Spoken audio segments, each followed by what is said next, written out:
아, 안녕하십니까. 네, 이제 곧 설명회가 시작될 예정입니다. 우선은 제 목소리가 잘 들리는지 먼저 테스트 간단하게 진행하도록 하겠습니다. 제 목소리 잘 들리시면은요, 저희 채팅창에 잘 들린다고 간단하게만 좀 채팅 남겨주시면은 제가 체크한 후에 바로 시작하도록 하겠습니다. 네.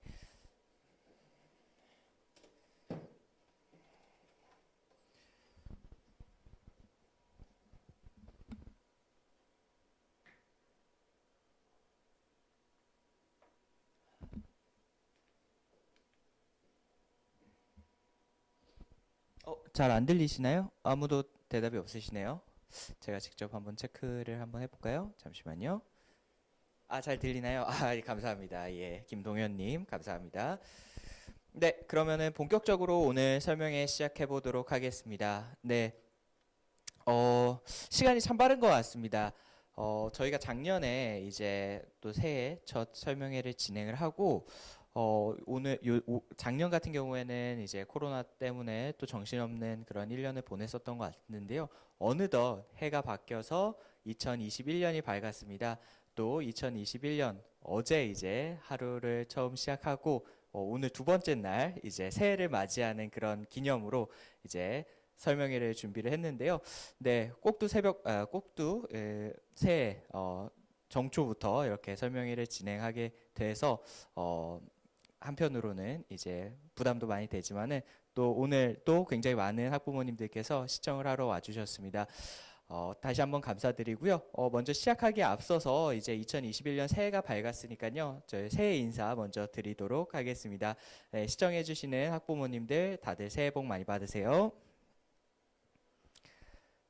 네, 감사합니다. 그래서 이렇게 새해 인사로 활기차게 오늘 설명회 시작해 보도록 하겠습니다. 네, 오늘 설명회는요, 이제 지난 지난달 진행됐었던 헬로알고 겨울학기 설명회의 2탄입니다. 네, 그래서 1탄 겨울학기 개강하기 전에 이제 저희가 진행을 했었고요. 저희가 12월 26일 날 겨울학기가 진행이 됐습니다. 그래서 그 전전주에 이제 겨울학기 설명회를 진행을 했고요.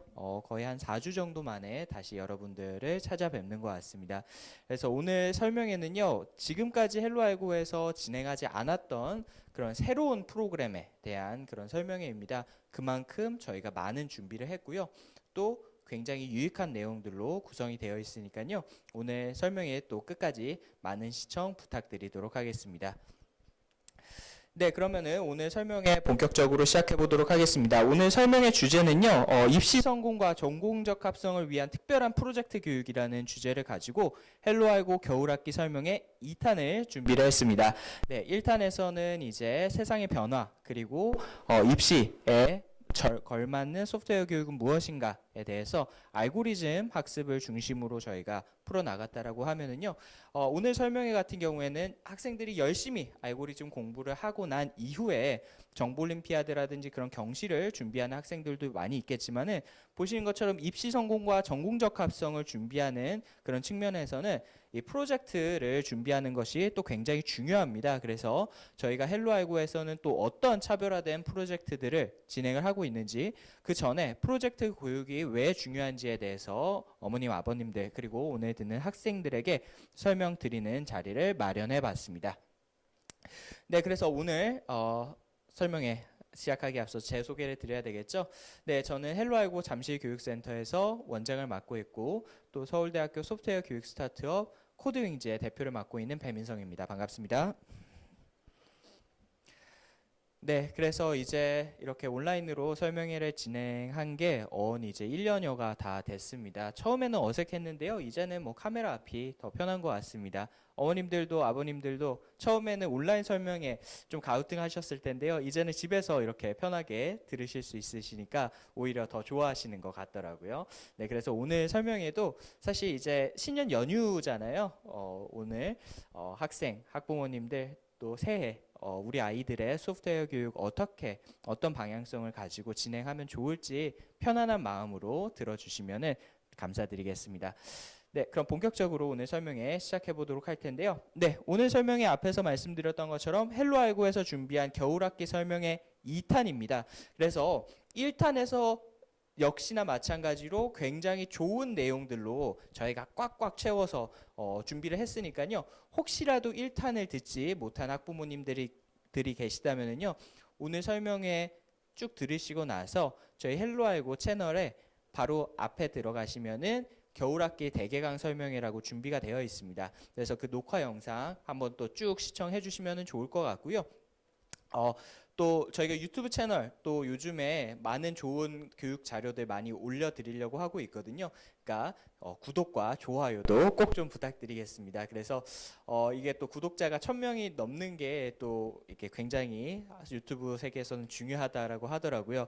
지금 제가 오늘 설명회 키기 전에 구독자 수가 한 460명, 한 70명 정도 됐었던 것 같은데 아직 갈 길이 멉니다. 좋은 자료들 어머님, 아버님들 많이 준비해 드릴 테니까요. 반드시 구독과 좋아요 꼭 좀 부탁드리도록 하겠습니다.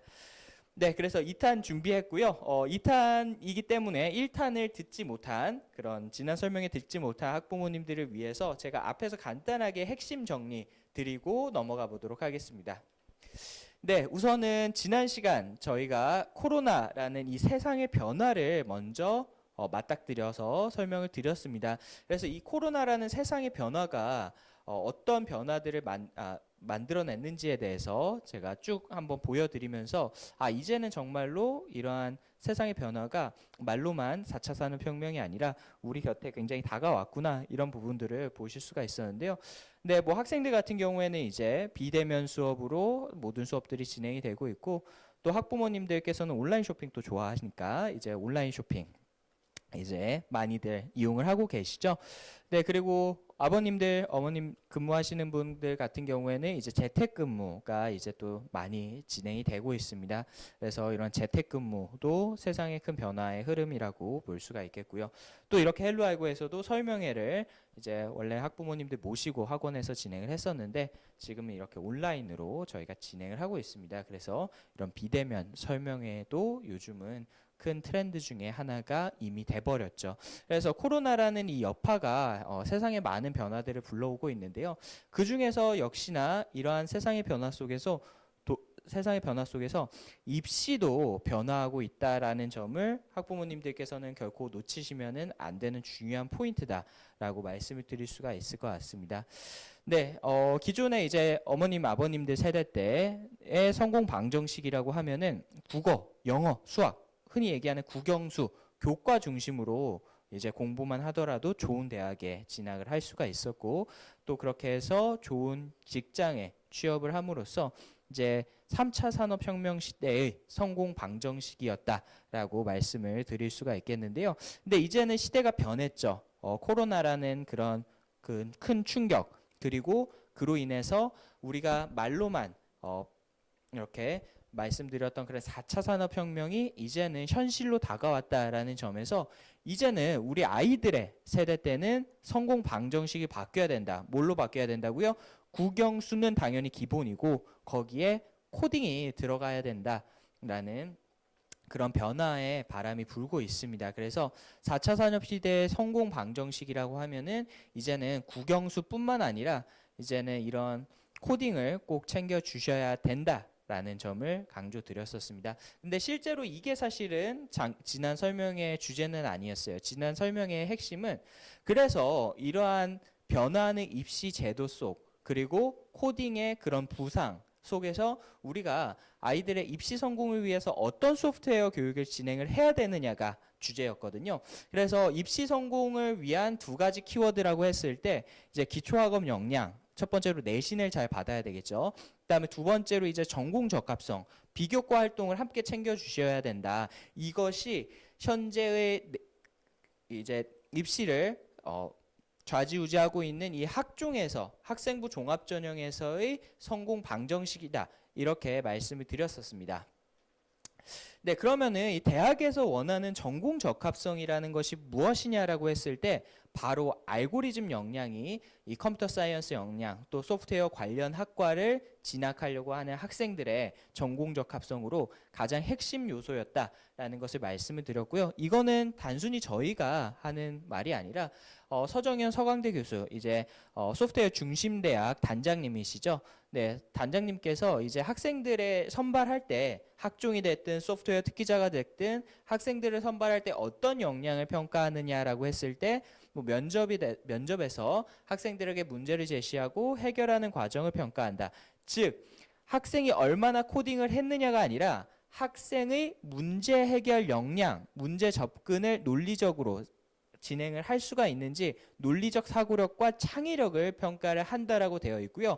이것을 한 단어로 압축을 해서 말씀을 드리면은 바로 학생의 알고리즘 역량을 평가를 하는 것이다.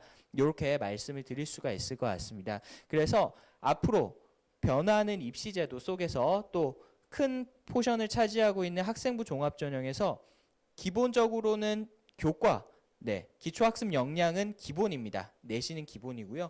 거기에 이제 플러스로 이제 전공 적합성을 만들어 주셔야 되는데 이 전공 적합성, 컴퓨터 사이언스, 컴퓨터공학과, 소프트웨어 관련 학과에 진학을 했을 때 전공 적합성은 무엇을 준비해야 되느냐라고 했을 때 바로 이 알고리즘 역량을 준비를 해야 된다라는 거죠. 그래서 이제 지난 시간에 이러한 변화하는 입시, 변화하는 세상 속에서 코딩이 중요하고 또 입시에 성공하기 위해서는 어머님, 아버님들 알고리즘 공부를 하셔야 됩니다라고 제가 여러 번 강조를 드렸었는데요. 그럼 오늘은 어떤 주제를 준비를 했느냐라고 했을 때 오케이, 전공 적합성 중요한 거 알겠고 알고리즘 역량이 중요한 거 알겠다. 그러면은 구체적으로 대학에서 요구하는 이 전공 적합성을 어떻게 하면 만들 수 있느냐, 대학에서 요구하는 이 알고리즘 역량을 어떻게 만들 수 있겠냐라는 그런 구체적인 방법을 제시해드리는 시간으로 오늘 설명회를 진행해 보도록 하겠습니다. 네, 그러면은 이제 알고리즘 역량을 쌓을 수 있는 두 가지 방법에 대해서 제가 소개를 드릴 텐데요. 자, 첫 번째는 정보 올림피아드 준비를 하는 겁니다. 그래서 정보 올림피아드를 도전하기 위해서 알고리즘 지식, 뭐 정렬, 탐색 이런 테크닉부터 해서 논리적 사고력, 수학적 사고력까지 이런 정보 올림피아드를 준비를 하면서 알고리즘 지식을 학습하는 것이 첫 번째 방법이고요. 두 번째 방법, 바로 알고리즘 지식, 이렇게 배운 알고리즘 지식을 발현할 수 있는 프로젝트를 학생들이 만들어 보는 것이 이 알고리즘 역량을 쌓을 수 있는 두 가지 방법이라는 거죠. 근데 당연히 선후 관계는 있겠죠. 먼저 알고리즘 지식을 열심히 쌓고 그 알고리즘 지식을 발현할 수 있는 프로젝트까지 연결이 되어야 된다. 이렇게 좀 이해를 해주시면 좋을 것 같습니다. 네, 그래서 이 헬로알고에서는 지금까지 어떤 교육을 진행을 했는지에 대해서 간단하게 말씀을 드릴 텐데요. 네, 헬로알고에서는요, 보시는 것처럼 알고리즘 지식을 쌓을 수 있는 그런 과정을 지금까지 교육해 왔습니다. 앞에서 보셨던 것처럼 이 알고리즘 지식을 쌓음으로써 학생들이 정보 올림피아드 외에 다양한 그런 알고리즘 대회들에서 헬로알고가 좋은 결과들을 만들어냈었는데요. 이러한 알고리즘 역량 지식을 쌓기 위해서 초등 저학년 때는 초등 3, 4학년 때 엔트리로 지니어스 과정에 대해서 학습을 했고요. 또 초등 5학년부터는 파이썬을 기반으로 해서 엘리트 과정에서 기초 알고리즘 학습을 했고요. 그 다음에는 이제 정보 올림피아드 정규 과정에서 브론즈, 실버, 골드, 플래티넘 이렇게 쭉쭉쭉쭉 이렇게 오랜 기간 학습을 하면서 정보 올림피아드에서 좋은 성과를 만들어낼 수 있는 그런 역량을 만들었죠. 또 이러한 과정들은 이제 수학 공부를 하듯이 알고리즘 지식을 뾰족하게 날카롭게 이제 학습을 하는 방법론이라고 하면은 또 A스쿨이라는 저희가 프로젝트 기반의 알고리즘 학습 과정을 만들어서 이 A스쿨을 통해서 학생들이 쉽고 재미있게 알고리즘을 학습할 수 있는 그런 과정도 저희가 준비를 해서 지금까지의 헬로알고가 이런 알고리즘 지식을 쌓고 그를 바탕으로 해서 정보 올림피아드에 도전하고 또 좋은 결과를 만들 수 있는 그런 교육을 진행을 해왔습니다. 그래서 저희 알고리즘 정규 커리큘럼 방금 설명드렸던 것처럼 초등 저학년 지니어스 과정부터 엘리트, 브론즈, 실버, 골드, 플래티넘 이렇게 쭉쭉쭉 8단계로 저희 정규 과정이 구성이 되어 있고요. 이러한 과정 안에서 학습을 함으로써 학생들이 알고리즘 지식과 정보올림피아드 수상이라는 그런 두 마리 토끼를 모두 다 잡을 수가 있었던 것이죠. 근데 이 알고리즘 지식이라는 부분은요, 사실은 어떻게 보면은 나무로 따졌을 때 이 아래쪽에 뿌리와도 같다라고 보시면 될 것 같습니다. 그래서 이 알고리즘 지식이라는 뿌리 위에 이 프로젝트라는 꽃을 피워야만이 전공적 합성의 완성이다 라고 제가 오늘 설명을 드릴 텐데요. 보시는 것처럼 이 뿌리가 깊고 단단해야지 흔들리지가 않겠죠. 근데 뿌리가 깊고 단단하더라도 이렇게 겨울처럼 앙상하게 가지만 남아 있으면은 학생의 역량이 예쁘게 보여지지가 않겠죠. 그래서 오늘 설명드릴 이 프로젝트 과정은 이러한 알고리즘 지식이라는 튼튼한 뿌리 위에 이렇게 풍성한 꽃을 피울 수 있는 그런 과정이다. 즉 알고리즘 역량을 발현할 수 있는 과정이다. 이렇게 이해를 해주시면 좋을 것 같고요. 결국에는 이러한 한 그루의 나무를 완성시켜야지만이 전공적 합성을 완벽하게 준비했다라고 말씀을 드릴 수 있을 것 같습니다. 그래서 이러한 한 그루의 나무를 가꾸기 위해서 헬로알고에서 처음 알고리즘 지식을 쌓는 과정부터 오늘 드디어 등장한 이 프로젝트 과정까지 어떻게 준비가 되어 있는지 오늘 설명회를 통해서 이제 얻어 가셨으면 좋겠습니다. 네, 그러면은 저희 이제 헬로알고의 프로젝트 과정에 대해서 설명드리기에 앞서서 현재 그럼 세상의 이 프로젝트 과정들은 어떻게 진행이 되고 있는지 지금까지 프로젝트 교육들의 현실을 한번 짚어보고 가야 될 것 같은데요.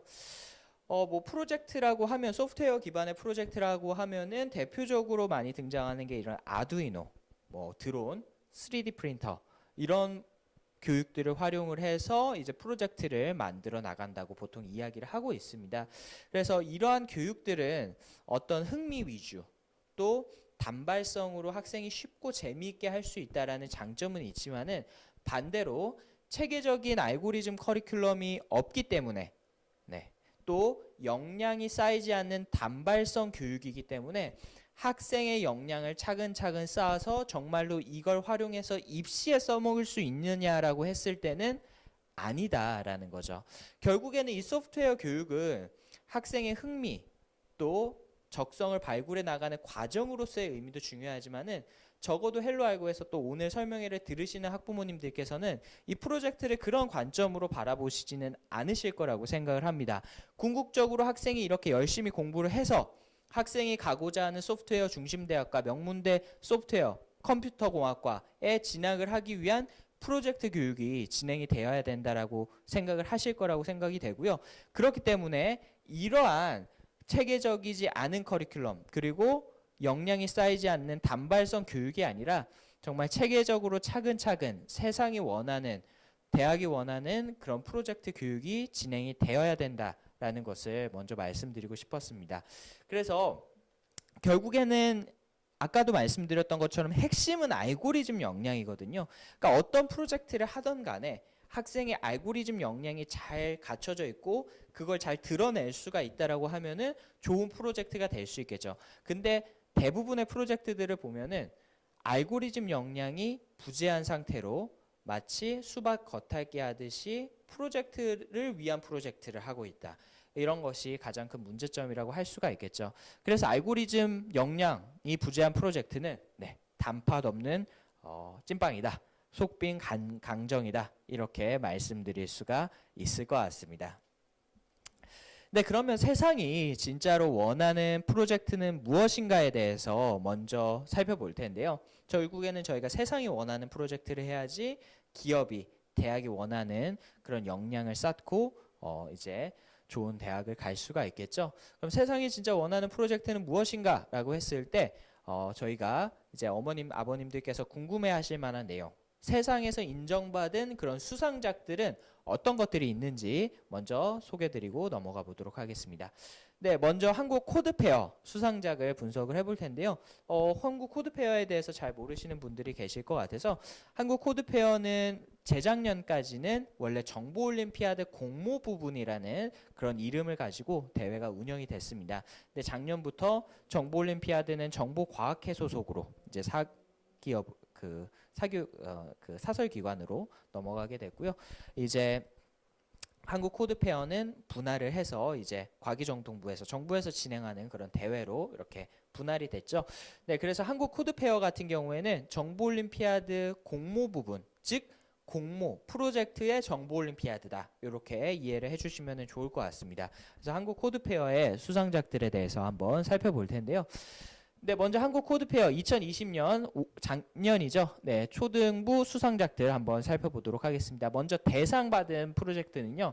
S보트라는 그런 프로젝트였고요. 학교에서 진행되는 다양한 안건에 대한 온라인 투표와 의견 게시, 채팅 기능을 갖춘 앱. 즉, 우리가 일상생활에서 친구들과 함께 재밌게 활용해 볼 수 있는 그런 어플리케이션, 앱이 이제 대상을 받았고요. 그 다음에는 치과 진료를 이렇게 잡을 수 있는 그런 앱, 또 챗봇, 영어로 이제 챗봇 할 수 있는 그런 전 세계 사람들과 채팅할 수 있는 그런 앱, 그리고 이렇게 간단하게 설문조사할 수 있는 그런 앱, 이런 부분들이 이제 초등부에서는 주로 수상을 했다라고 보시면 될 것 같습니다. 눈여겨보셔야 될 점은요. 제가 중등하고 고등도 설명을 드릴 텐데요.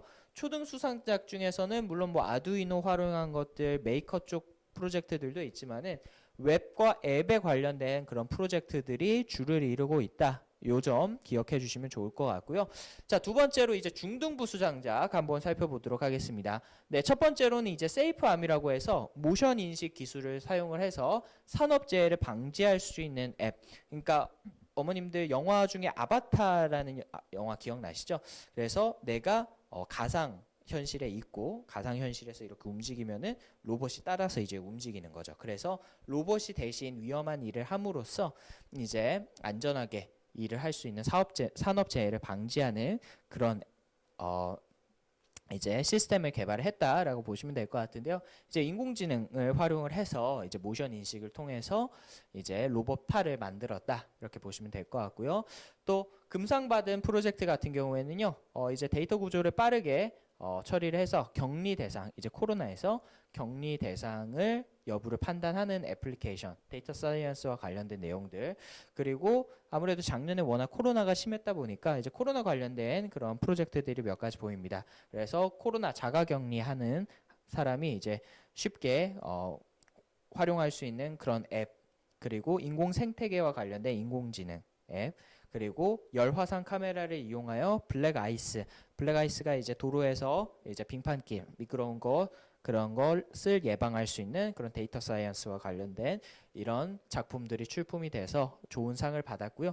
보시면은 이제 중등부 같은 경우에는 그냥 단순히 앱 개발을 했다가 아니라 앱 개발하더라도 그 안에 이제 데이터 사이언스라든지 또 대상작들 같은 경우에는 이제 인공지능과 같은 수준 높은 그런 프로젝트들이 조금씩 등장하는 것을 확인하실 수가 있습니다. 근데 마지막으로 고등부로 올라가게 되면은요, 일단은 인공지능과 관련된 부분들이 많이 등장을 하는 것을 보실 수가 있고요. 또 웹과 관련된 부분, 데이터 사이언스와 관련된 부분, 이런 프로젝트들이 이제 수상을 했다라고 보시면 될 것 같습니다. 네, 그 다음으로 이제 또 다른 이제 공모 부분에서 굉장히 권위 있는 대회 중에 하나죠. 이제 삼성에서 운영하는 주니어 소프트웨어 창작 대회, 줄여서 주소창 대회라고 보통 이야기를 많이 하는데요. 주소창 대회 작년 수상작 한번 분석해 보도록 하겠습니다. 네, 작년에 대상은요, 이제 초등부 팀이 받았고요. 이제 북랩이라고 해서 이제 도서를 애플리케이션으로 쉽게 관리할 수 있는 도서관 앱을 만들었습니다. 그다음에 최우수상 초등팀 같은 경우에는 열대어를 쉽게 기를 수 있는 애플리케이션. 중등부 같은 경우에는 근처의 차량 인식을 통해서 버스에서 문을 열 때 이렇게 내리다가 오토바이가 지나가다 부딪힐 수 있잖아요. 그런 부분들을 방지하는 자동 문 개폐 시스템.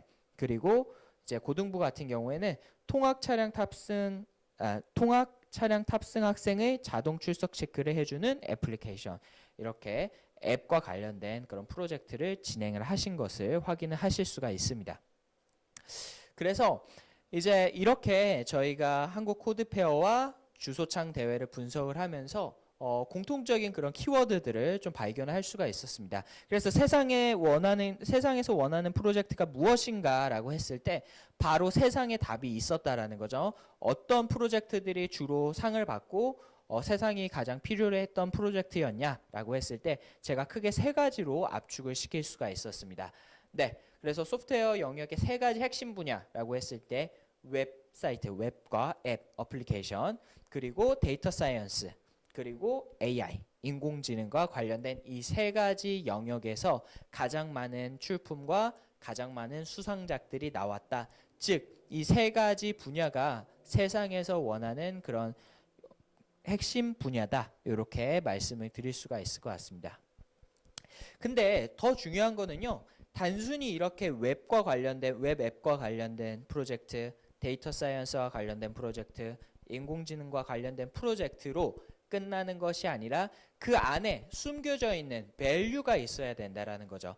그러면은 이 세 가지 프로젝트들에서 어떤 밸류가 추가가 돼야지 정말로 수상할 수 있는 세상이 원하는 그런 프로젝트가 되느냐라고 했을 때 바로 성공하는 프로젝트의 세 가지 밸류. 첫 번째, 세상을 이롭게 하는 프로젝트여야 하고요.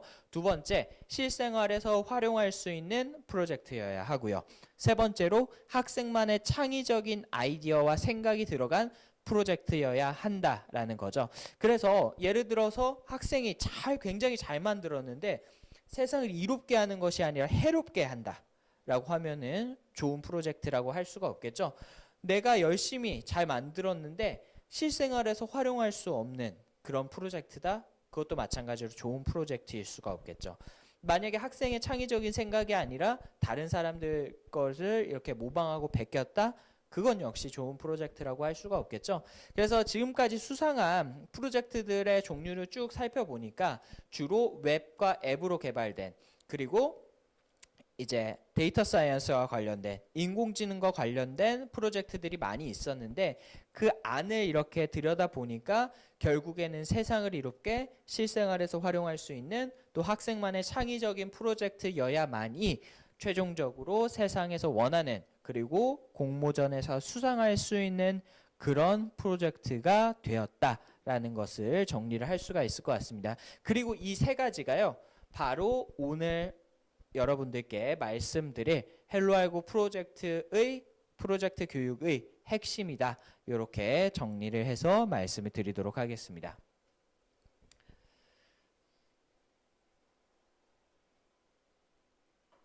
네, 그래서 헬로알고의 프로젝트 과정을 지금부터 본격적으로 소개해 드리도록 하겠습니다. 네, 먼저 첫 번째로 왜 앱과 앱이 중요할까라는 부분에 대해서 먼저 학부모님들께 설명을 드려야 될 것 같은데요. 아까 이제 세 가지 키워드 말씀을 드렸었죠. 웹과 앱, 그리고 두 번째로 데이터 사이언스, 세 번째로 인공지능. 이 세 가지를 말씀드렸는데요. 이제는 하나하나 정말로 이게 입시에서 중요한 역할을 하는지 또 세상에서 원하는 역량인지에 대해서 어머님, 아버님들께 설명드려 보도록 하겠습니다. 네, 첫 번째로 웹과 앱 부분입니다. 웹과 앱. 자, 우리가 일상생활에서 사용하는 모든 프로그램은 웹 또는 앱으로 만들어져 있다라고 해도 과언이 아닐 텐데요. 실제로 그런지 한번 살펴볼게요. 자, 오늘 여기 보시는 학부모님들, 어머님의 일상을 한번 살펴보도록 하겠습니다. 자, 오전 7시에 일어나셔서 제일 처음에 하시는 일, 뭐 여러 가지가 있겠지만은 보통은 이제 네이버에서 뉴스와 날씨를 검색을 해보실 거예요. 네이버, 웹도 있고 앱도 있죠. 네. 자, 그 다음에 9시 이제 출근을 할 때가 되면은 이제 티맵 어플리케이션을 사용을 해서 또는 카카오 내비를 사용을 하셔서 이제 출근을 하실 겁니다. 네. 자가용을 이용하시는 분들 같은 경우에는 이렇게 내비게이션 애플리케이션 많이 사용을 하실 거고요. 또 대중교통을 이용하실 때는 이제 심심하니까 유튜브 많이 보시겠죠? 유튜브도 앱이죠. 네, 그 다음으로 학생들은 원격 수업을 하기 위해서 이제 줌을 사용을 하게 되는데요. 줌도 별도의 프로그램 설치 필요가 없이 웹상에서 구동되는 그런 웹 프로그램입니다. 네, 그리고 이제 오후 3시 이제 회사에서 이제 Gmail로 업무를 진행을 하시는데 Gmail도 마찬가지로 이제 웹사이트에서 저희가 이제 활용을 할 수가 있죠. 앱도 있고요. 네, 그리고 저녁 7시 이제 저녁을 준비할 때가 되면은 이제 마켓컬리에서 이제 장을 보시죠. 이제 오늘 먹을 반찬 말고 이제 새벽 배송이 되니까 이거 굉장히 좋더라고요. 저도 몇 번 써봤는데 맛있는 것도 많고, 네, 새벽 배송이 되니까 이제 내일 먹을 장을 이렇게 마켓컬리로 이렇게 앱 또는 웹을 사용하셔서 이제 주문을 하실 겁니다. 이렇게 아침에 눈을 뜰 때부터 밤에 자기 전까지 우리가 사용하는 대부분의 프로그램들은 모두 다 웹사이트 또는 앱 어플리케이션으로 구성이 되어 있다라는 점인 거죠. 그리고 이제는 과거의 프로그램들도 모두 다 웹 또는 앱으로 좀 바뀌고 있는 추세다. 이런 것도 굉장히 중요한 요소일 것 같습니다. 그래서 아직까지 뭐 직장에서 업무를 보시는 경우에는 이 엑셀을 굉장히 많이 사용을 하실 텐데요. 이 엑셀 같은 경우에는 정말 잘 만든 프로그램이죠. 근데 한 가지 단점이 있습니다. 뭐죠? 공유가 조금 불편하다라는 점이죠. 내가 만약에 컴퓨터에 엑셀을 저장하고 있다라고 하면은 그 데이터를 다른 사람한테 전달해 주기 위해서는 컴퓨터를 켜고 또 그걸 다운받아 가지고 이제 이메일이라든지 아니면 USB로 전달을 해줘야 되는데요. 이제 그걸 좀 개선 보완한 게 이제 구글에서 스프레드시트라는 것을 만들었죠. 그래서 구글 스프레드시트는 엑셀과 기능이 동일합니다. 약간의 차이는 있지만은 거의 99% 동일하다라고 볼 수가 있는데요. 근데 구글 스프레드시트의 편리한 점은 뭐죠? 네, 바로 별도의 프로그램을 설치할 필요가 없이 바로 크롬에서 우리가 로그인만 하면은 언제 어디서든지 볼 수가 있다. 또 공유할 수 있다. 이런 점이 가장 큰 특징이라고 할 수가 있을 것 같습니다. 그래서 저희 헬로알고에서도 업무할 때 이 스프레드시트를 요즘 굉장히 많이 사용을 하고 있는데요. 그러면은 왜 요즘에 프로그램들이 다 설치하는 거 이런 거 이제 없어지고 웹 또는 앱으로 변화하는 추세냐라고 했을 때 가장 중요한 점은 바로 이 접근성 때문일 겁니다.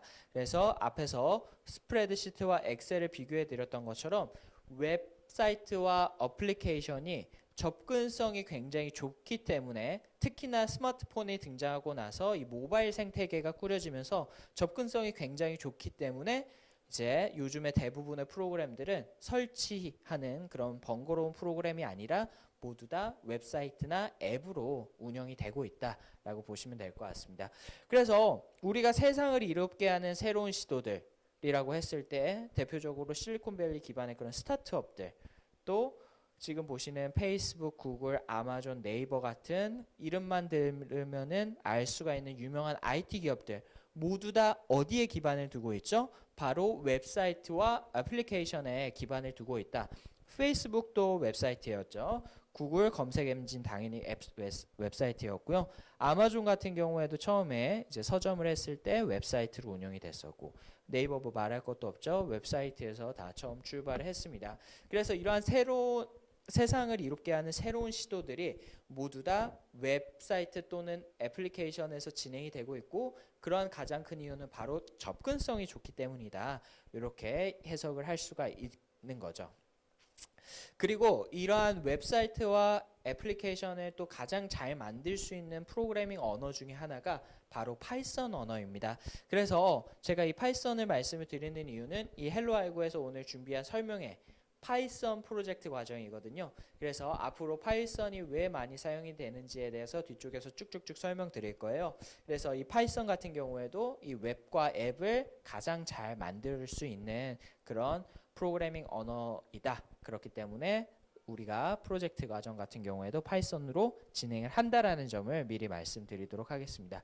그리고 헬로알고 학습실, 우리 헬로알고에서 공부하고 있는 재원생 학부모님들께서는 익숙한 그런 모습이죠.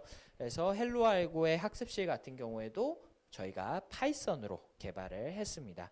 이렇게 우리가 이제는 프로그래밍, 알고리즘 문제를 풀 때도 공부를 시켜보신 분들은 들어보셨겠지만은 코드블럭이라든지 뭐 비주얼 스튜디오라든지 이렇게 알고리즘 문제들을 풀 수 있는 C 언어와 C++ 언어 코드를 짤 수 있는 그런 이제 IDE라고 하죠. 이제 개발 환경들이 예전에는 설치를 해서 컴퓨터에서 번거롭게 진행을 했었다라고 하면은 요즘은 이제 웹사이트 안에서 별도의 프로그램 설치 없이 간단하게 활용할 수 있다라는 점이 세상의 큰 변화 중에 하나라고 보시면 될 것 같고요. 웹과 앱이 소프트웨어에 있어서 굉장히 중요한 역할을 하는 이유다라고 보시면 될 것 같습니다. 네, 다음으로 두 번째, 데이터 사이언스는 그럼 왜 중요할까에 대해서 설명드리도록 하겠습니다. 저는 이 말이 참 공감이 가더라고요. 예전에는 땅에서 기름이 나왔지만 요즘은 데이터에서 돈이 나온다. 라는 표현이 있습니다. 그래서 우리나라 같은 경우에는 아쉽게도 이제 기름 한 방울 안 나는 나라지만은 우리나라에는 또 훌륭한 인적 자원들이 있잖아요. 그런 것처럼 예전에는 이 땅 또는 인적 리소스에서 이렇게 부가 창출이 됐다라고 하면은 요즘은 바로 데이터에서 부가 창출이 된다라는 거죠. 실제로 미국에서 매년 이제 최고의 직업이라고 해서 그 직업의 연봉과 만족도 그리고 앞으로의 비전 이것들을 고려를 해서 순위를 매기는데요. 3년 연속으로 1위를 차지하고 있는 직종이 바로 데이터 사이언티스트입니다. 그래서 연봉 같은 경우에도요. 중간 연봉의 중위수가 11만 달러. 우리 돈으로 한 1억 2천만 원 정도 되겠네요. 네. 1억 2천만 원 정도가 중위 연봉이다. 네, 그리고 그 외에 뭐 데브옵스 엔지니어랑 마케팅 매니저 연봉이 조금 높은 것 중에는 이제 전략 매니저가 있어요. 스트래티지 매니저가 있는데 이 전략 매니저 같은 경우에는 이제 조금 더 관리자 직급이기 때문에 이제 연봉은 좀 더 높지만은 이 데이터 사이언스가 연봉도 굉장히 높고 또 만족도도 굉장히 높다. 네, 거기다가 일자리 수도 지금 상대적으로 수요 공급에 있어서 수요가 굉장히 많기 때문에 향후의 비전도 굉장히 좋은 직업이다. 그래서 데이터 사이언스가 지금 2020년과 2019년, 18년 이 3년 연속으로 미국에서 가장 인기 있는 최고의 직업이다라고 평가를 받고 있습니다. 이렇게 데이터 사이언티스트가 되는 것만으로도 우리가 고액의 연봉을 받으면서 일을 할 수가 있지만은요. 그거 외에 조금 더 스케일을 키워서 이제는 기업 단위로 한번 보도록 하겠습니다. 진짜 그럼 데이터가 돈이 되느냐? 내가 데이터 사이언티스트로 일을 하는 것이 아니라 데이터로 정말로 돈을 벌 수 있는 세상인가요? 라는 질문에 제가 우리나라에 아주 좋은 예가 있습니다. 네. 데이터를 잘 모으기만 해도 돈이 되는 시대다. 이렇게 제가 이야기를 하고 있는데요. 배달의 민족 요즘 코로나 때문에 특히나 많이 사용들 하시죠. 배달의 민족이 어떻게 처음 시작을 했는지 알고 계신가요? 네, 여기 가운데 보면은 배달의 민족 처음 시작한 이제 김봉진 대표가 이제 보이는데요. 이 김봉진 대표가 처음에 배달의 민족을 만들게 된 계기가 이제 내가 맛있는 거를 점심 때 시켜 먹고 싶은데 메뉴를 또 고르고 싶은데 이제 전단지를 이제 이곳저곳에서 이렇게 주어서 메뉴를 골랐다고 해요. 근데 전단지가 맨날 바뀌고 버려지고 또 들어오고 이런 것들이 이제 너무 불편했다라는 거죠. 그래서 모바일이 스마트폰이 처음 등장했을 때 이 메뉴판에 이 스마트폰에다가 저장을 시켜 놓고 사람들이 공유할 수 있게 해주면 좋겠다라는 생각으로 처음 시작을 했다라고 해요. 그래서 처음에 시작할 때는 그 동네 주변에서 전단지들을 다 이곳저곳에서 긁어 모아서 이제 앱에 하나하나 차곡차곡 쌓아놓고 그걸 주변에 공유하기 시작하면서 지금의 이 수조짜리 배달의 민족이라는 기업이 탄생을 했다라고 합니다. 처음에 거창하게 시작한 게 아니었어요. 처음에는 김봉지 대표도 그냥 전단지를 잘 모아가지고 사람들이 쉽게 편리하게 볼 수 있게끔 애플리케이션 형태로 만들어야 되겠다라는 이 단순한 생각이 지금의 몇십 조짜리 배달의 민족을 만들게 된 거죠. 그래서 지금은 이제는 데이터를 잘 모으고 가공해서 사람들에게 보여주기만 하더라도 돈이 되는 시대다. 이렇게 말씀을 드릴 수가 있을 것 같고요. 이제 조금 더 이제 공감 갈 만한 이야기를 말씀드리면은 이렇게 데이터를 모으는 것뿐만 아니라 가공을 할 줄 안다라고 하면은 더 큰 부가가치를 만들어낼 수가 있는 거죠. 싸이월드와 페이스북의 차이라고 제가 말씀을 드렸는데요. 참 저 때도 이 싸이월드 굉장히 많이 사용했거든요. 여기 들으시는 학부모님들께서는 어떤지 모르겠지만은 이 싸이월드 정말로 전 세계 첫 번째 SNS라고 말을 해도 과언이 아닐 그런 굉장히 인기 있는 인터넷 서비스였죠. 근데 지금은 어떻게 됐죠? 네, 싸이월드는 이제 역사의 뒤안길로 사라져 버렸고 페이스북이라는 이 SNS 플랫폼은 전 세계에서 가장 큰 IT 기업 중에 하나가 됐죠. 자, 그럼 페이스북과 이 싸이월드의 차이는 무엇일까라고 했을 때 저는 데이터 여러 가지 차이가 있었겠지만은 저는 데이터라는 관점에 좀 주목을 했습니다. 싸이월드 예전에 기억하실지 모르겠지만은 친구를 찾기 위해서 어떻게 했었죠? 방명록도 들어가고 파도 타기도 들어가고 이렇게 번거롭게 내 원하는 또 주변의 친구들을 찾아 나서기 위해서 이렇게 건너 내가 찾아 나가야지 겨우 이렇게 친구들을 찾을 수가 있었죠. 근데 페이스북 같은 경우에는 어땠나요? 내가 친구 몇 명을 이렇게 추가를 해 놓으면은 페이스북이 알아서 내가 알만한 그런 친구들을 추천을 해 주잖아요. 그것뿐만 아니라 그러한 추천 시스템을 활용을 해서 이용자를 늘리고 또 내 피드라든지 내가 올린 글들을 분석을 해서 내 취향에 맞는 광고들을 추천해 줌으로써 어마어마한 부가가치를 만들어낼 수가 있었죠. 그래서 이러한 데이터를 어떻게 수집하고 가공할 줄 아느냐에 따라서도 굉장히 많은 그런 차이를 만들어낼 수 있다.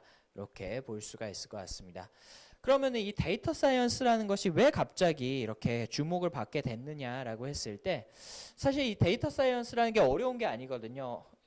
예전부터 우리 곁에 굉장히 많이 와 있었던 그런 개념이었습니다. 뭐 예를 들어서 우리가 반찬 가게를 창업을 한다라고 해볼게요.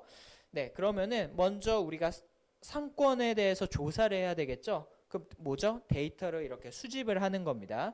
그 다음에 이 데이터 수집한 내용들을 바탕으로 해서 유동인구는 어떤지, 경쟁업체는 뭐가 있는지, 교통은 어떤지 이런 부분들을 통해서 데이터를 처리하고 가공을 하는 거죠.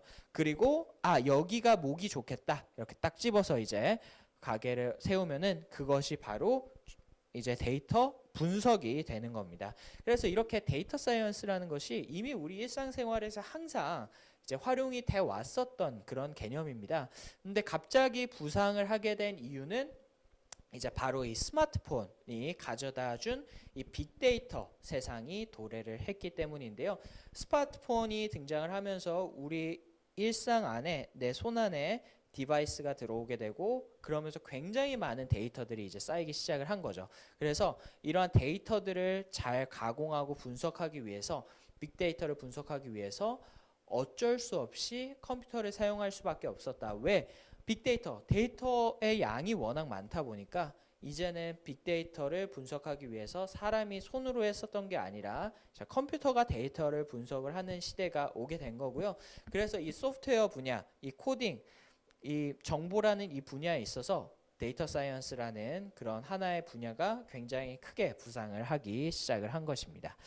그래서 이러한 데이터 사이언스의 중요성이 높아지면서 기존의 컴퓨터공학과 또는 통계학과 외에 수많은 대학들에서 데이터 사이언스 학과를 별도로 신설을 하는 그런 흐름이 이어지고 있어요. 뭐 고대라든지 성대, 한양대, 세종대, 국민대 같은 경우에는 기존의 컴퓨터공학과 또는 소프트웨어 학과와는 별도로 학부 또는 대학원에서 데이터 사이언스 학과를 별도로 운영을 하고 있고요. 그러한 데이터 사이언스 학과를 별도로 개설하려는 학교들이 늘어나고 있다. 왜냐하면은 이제는 컴퓨터공학과 안에 하나의 분야로 넣기에는 너무나 큰 범위가 됐기 때문이고 그만큼 중요도가 높아졌기 때문이죠. 네, 그래서 데이터 사이언스를 할 때 그러면 어떤 프로그래밍 언어가 많이 사용이 되느냐라고 했을 때 역시나 이 데이터 사이언스를 할 때도 파이썬 프로그래밍 언어를 가장 많이 사용한다. 네, 그렇게 보시면 될 것 같습니다. 네, 그 다음에 마지막으로 AI가 중요한 이유에 대해서 설명을 드리도록 할 텐데요. 정말로 이거는 뭐 제가 이렇게 구구절절히 설명드리지 않더라도 워낙에 학부모님들께서 또 많이 들으셨을 것 같아요. 이제는 AI가 중요한 이유.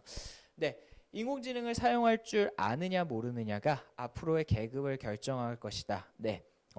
섬뜩한 이야기죠. 네, 구글의 창업주 레리 페이지가 한 이야기인데요. 정말로 저는 앞으로 이런 세상이 올 가능성이 굉장히 높다. 이러한 세상이 오지 않았으면 하지만은 올 가능성이 굉장히 높다라는 것이 굉장히 무서운 점 중에 하나인 것 같습니다. 그래서 이미 우리 일상생활에서 이 인공지능이라는 개념 그리고 이미 많은 활용들이 우리 주변에서 일어나고 있는데요.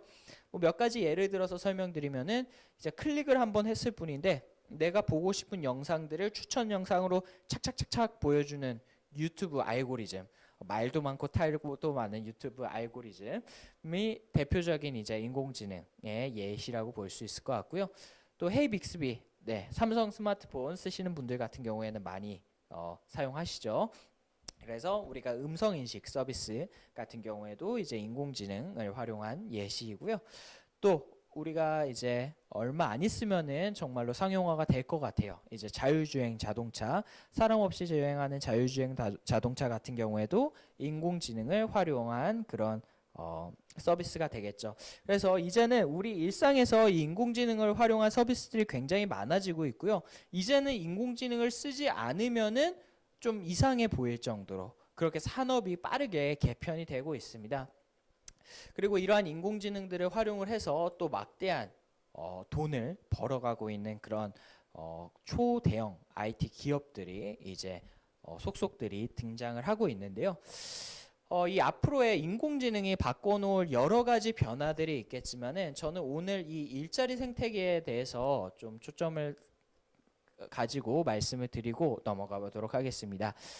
이 인공지능이 왜 무섭느냐라고 했을 때, 이 3차 산업혁명, 이제 산업혁명 때는 이제 우리가 기계를 활용해서 육체 노동을 대신했다라는 거죠. 근데 4차 산업혁명은 이제 인공지능이잖아요. 이제 지식 노동을 바꾼다. 우리가 흔히 이제 화이트 칼라라고 하는 그런 지식 노동들이 대체가 되고 있다. 그렇기 때문에 앞으로의 이 인공지능의 중요성은 이제는 성공의 요소가 아닌 생존을 위한 필수 요소로서 인공지능을 바라봐야 된다라는 것이죠. 그래서 이 인공지능의 중요성은 앞에 두 가지와는 조금 무게감이 다르다고 보셔도 될 것 같아요. 그래서 앞에 두 가지는 성공을 위한 핵심 요소였다라고 하면은 이제는 이 인공지능은 생존을 위한 핵심 요소로서 학부모님들께서 중요하게 바라봐 주셔야 된다라는 것을 말씀드리도록 하겠습니다.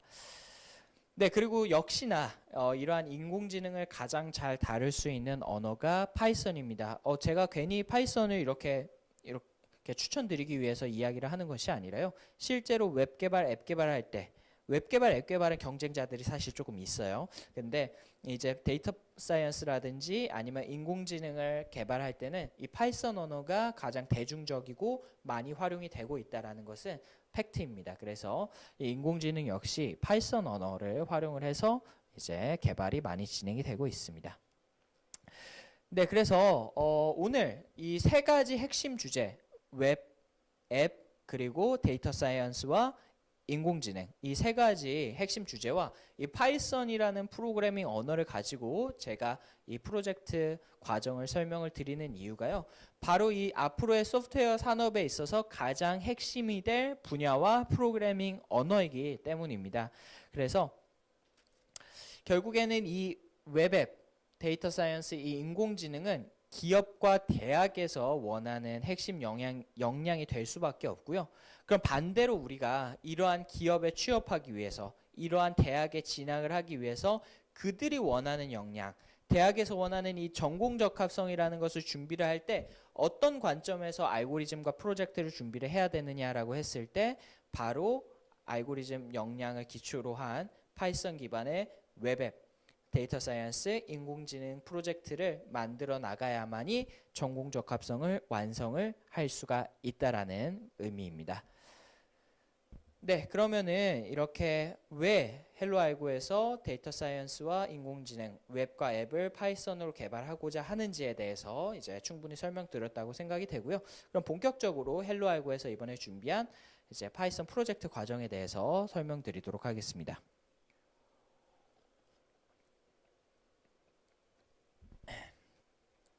네, 그래서 먼저 교육 로드맵을 한번 쭉 살펴보고 가실 텐데요. 네, 헬로알고에서 준비한 파이썬 프로젝트 교육 로드맵입니다. 그래서 공모전 수상부터 전공 적합성, 더 나아가서 소프트웨어 특기자 전형까지 준비할 수 있는 그런 프로젝트 과정으로 구성이 되어 있고요. 이제 프로젝트에는 이제 크게 세 가지 트랙이 준비가 되어 있다라고 보시면 될 것 같습니다. 그래서 웹과 앱 개발 트랙, 그리고 데이터 사이언스 트랙, 그리고 인공지능 트랙, 이렇게 세 가지 트랙이 준비가 되어 있고요. 먼저 이렇게 이쪽으로 와서 설명을 드리면은, 먼저 파이썬 기초라고 해서 저희가 5주짜리 프로그램이 있습니다. 그래서 파이썬을 대부분의 학생들이 헬로알고에서 재학 중인 학생들 같은 경우에는 보통은 C++ 언어 기반의 알고리즘 학습을 먼저 시작을 하기 때문에 이제 파이썬 기초 과정을 배울 일이 많지 않았었죠. 근데 저희가 뒤쪽에서 프로젝트 대상에 대해서 말씀을 드리겠지만은, 기본적으로 이 C++ 언어 기반의 알고리즘 학습을 잘한 학생들 같은 경우에는요, 이 파이썬에서 다뤄야 되는 기초적인 문법들 배우는데 그리 크게 오랜 시간이 걸리지 않습니다. 그래서 5주 정도면은 이러한 프로젝트를 진행하기 위한 파이썬 기초 문법을 충분히 학습을 할 수 있다. 그래서 파이썬 기초 문법은 각 과정의 공통 과목으로서 우리가 5주 정도 학습을 한다라고 보시면 될 것 같고요. 그 다음에는 이제 웹앱 개발이 10주짜리 세 가지 이렇게 준비가 되어 있습니다. 그걸 바탕으로 해서 우리 학생들이 아까 보셨던 한국 코드 페어, 또 주소창 대회, 그 외에 교내 경시, 과학 탐구 대회, 이런 다양한 공모전에서 수상할 수 있는 역량을 이제 만들어 나갈 수가 있고요.